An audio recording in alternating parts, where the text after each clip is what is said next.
ज्या वेळेला 78 ला आमदार झालो मी, तुम्हाला उदाहरण सांगतो, दलिताबरोबर आपलं संबंध, आपलं आयुष्य त्यांच्याशी जोडा. त्या 78च्या निवडणुकीमध्ये ती माय एक महिना माझ्या बरोबर करतो, एकटी नाही, सगळ्या बैलाला घेऊन करत होती. आणि त्या निवडणुकीमध्ये तुम्हाला सांगतो, ती स्वतःची 5 रुपये मला दिले आणि प्रत्येक दलिताला सांगितलं 1-1 रुपया द्या. आणि ज्या वेळेला मी आमदार म्हणून निवडून आलो, स्वतःच्या मुलाची सुद्धा तमान बाळगता ती रस्त्यावर बेफाम नाचत होती. डॉक्टर बाबासाहेब आंबेडकर जिंदाबाद रस्त्यावर शेकडो लोकांना घेऊन. आणि ज्या वेळेला मी आलो त्या वस्तीमध्ये हजारो माणसं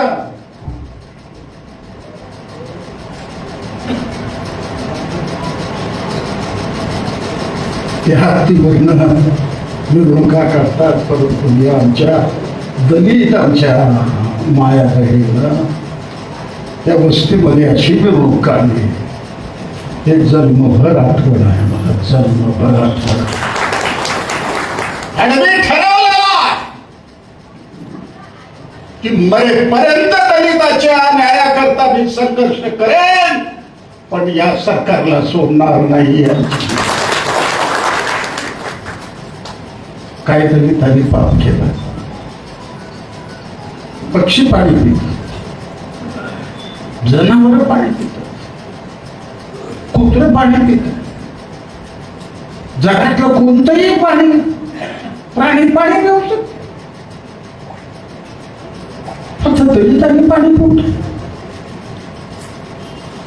दलिताला तो अधिकार नाही.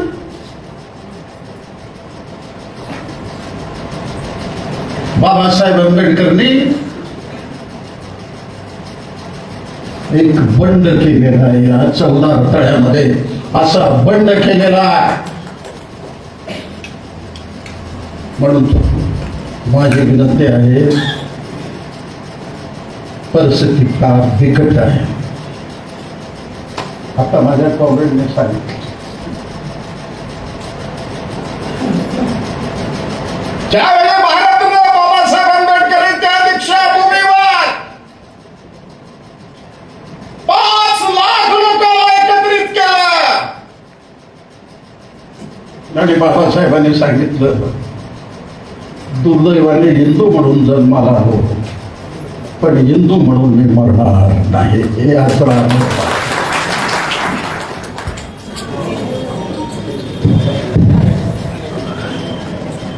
एक रक्ताचं थेंब नाही.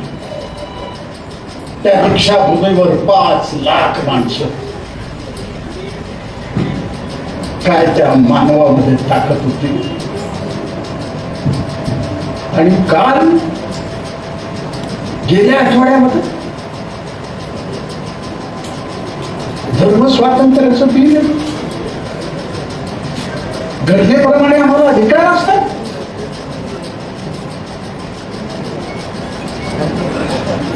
आणि आपण सगळे शांत मन कॉम्रेड निकोलेंना मी सांगतो, असे बिल आल्यानंतर आपली चतुराई पाहिजे.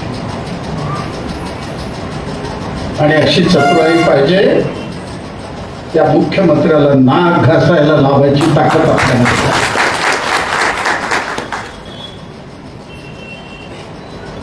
सरकारी बिलावर बोलायला बंधन नाही,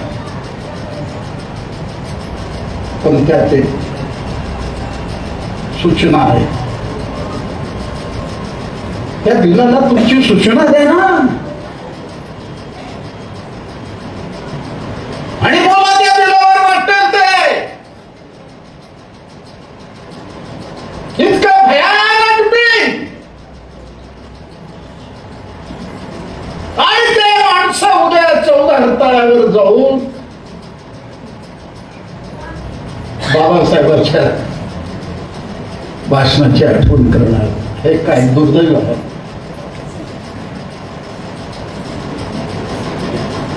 अरे ते काय चूक होती. तो युपी मधला आमदार बीजेपीचा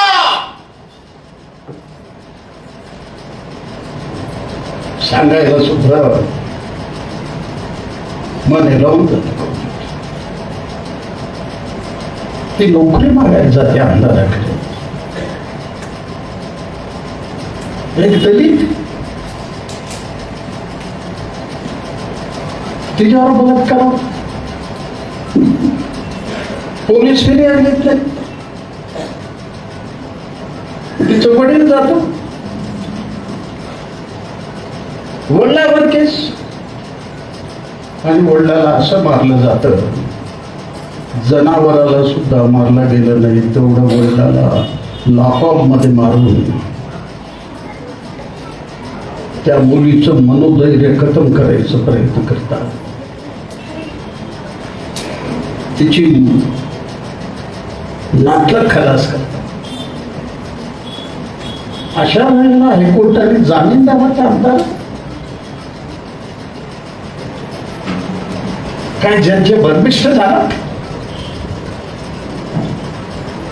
त्याचे वडील गेले, ते उद्ध्वस्त झाले, त्याचे नातेवाईक उद्ध्वस्त झाले, सर्व उद्ध्वस्त झाले, तरी हायकोर्टाचा जज म्हणतो जामीनला पात्र आहे.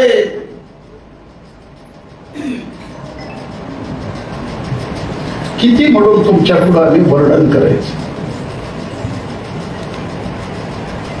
खैरलालीच्या वेळेला मी आमदार होतो नागपूरमध्ये. त्या मुलीवर 1 इंच जागा, खैरलालीमध्ये त्या दलित मुलीवर 1 इंच जागा शिल्लक नव्हती. इतक्या यातना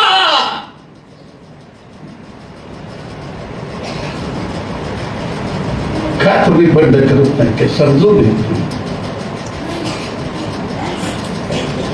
त्या खैरलालीच्या वेळेला महाराष्ट्र बंद झालं होतं. आमचे पुढारी अशोक गवळे पुण्यावरून मुंबईला येत होते. लाल झेंडा पाहिल्यानंतर त्या सगळ्या दलित तरुणांनी त्यांना रस्ता दिला आणि लाल सलामी दिली. त्याला म्हणतात लाल बोटा. त्याला म्हणतात निळं आणि लाल बोटा एकत्रित आल्यावर एक नवीन जग निर्माण होणार आहे.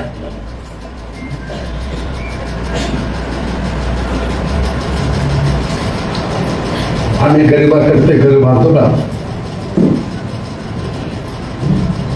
आणि पंतप्रधान मोदी येणार. मी सरकारला सांगितलं राष्ट्रपतींना पाठवा.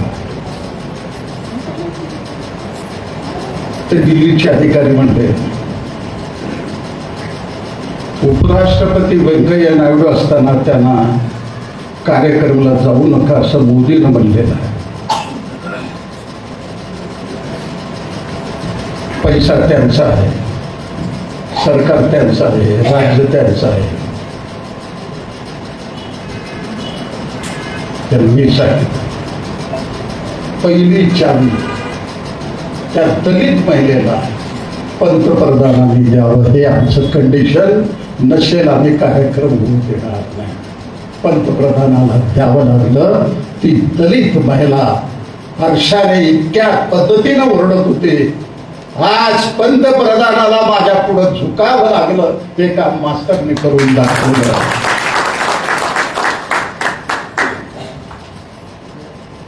पण नुसतं दलिताला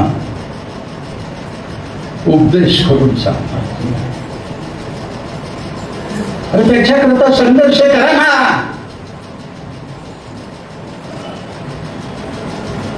बाबासाहेबांनी आगार अशा पद्धतीनं आज आपल्याकडे दलित चळवळीकडे पाहिल्यानंतर नाराजी या बसलेला या ठिकाणी रामदास आठवलेंना या राज्याचा मुख्यमंत्री करायचा प्रयत्न आम्ही केला. त्यावेळेला रेडिओ बसलो स्वतः अशोक ढवळेंनी पुढाकार घेतला 2009 मध्ये. पण सत्तेची खुर्ची सोडवत नाही. सोलापुरामध्ये प्रकाश आंबेडकर उभा राहिले, आम्हाला आदेश हवा.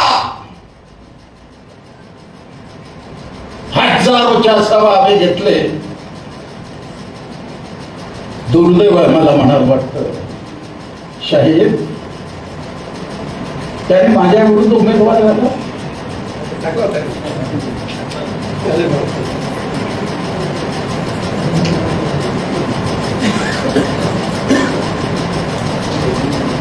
तर आज संपूर्ण देशामध्ये दलित चळवळ, आज मायावती असेल, इतरांना सखडव असतील, प्रकाश आहे.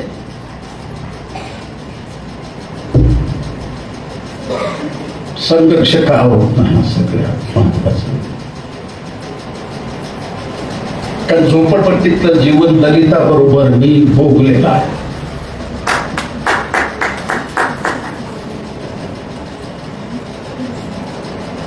म्हणून आता RSS ला सुद्धा 100 वर्ष झालेले आहेत. ते घराघरात जातात, घराघरामध्ये जातात.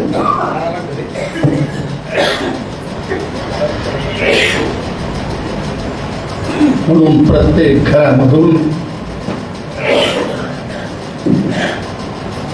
आपल्याला मार्क्सवाद आणि आंबेडकरवाद, वर्ण व्यवस्थेविरुद्ध वर्ग संघर्ष आणि वर्ण संघर्ष आपल्याला करावं लागेल.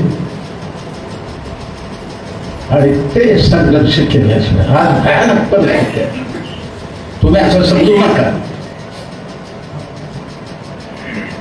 तुम्हाला उद्या घरात राहण्याची परवानगी राहणार नाही. तुमची जागा तुरुंगात आहे. तुम्हाला असले कलम लावतील. ते उमर खालीच काय तुला 6 वर्ष तुम्हाला माझी विनंती आहे. ते 14 आठवड्याचं सत्याग्रह वर्षभर आपण साजरा करणार आहे. याला समारंभ करू नका. हे एक लढ्याचं हत्यार तयार करा आणि असं लढ्याचं हत्यार करा. शासनाचं कितीही ताकद असू द्या, कितीही तुमची दमन शक्ती असू द्या, आम्ही लाल आणि निळे झेंडे घेऊन तुम्हाला मातीत घातल्याशिवाय राहणार नाही.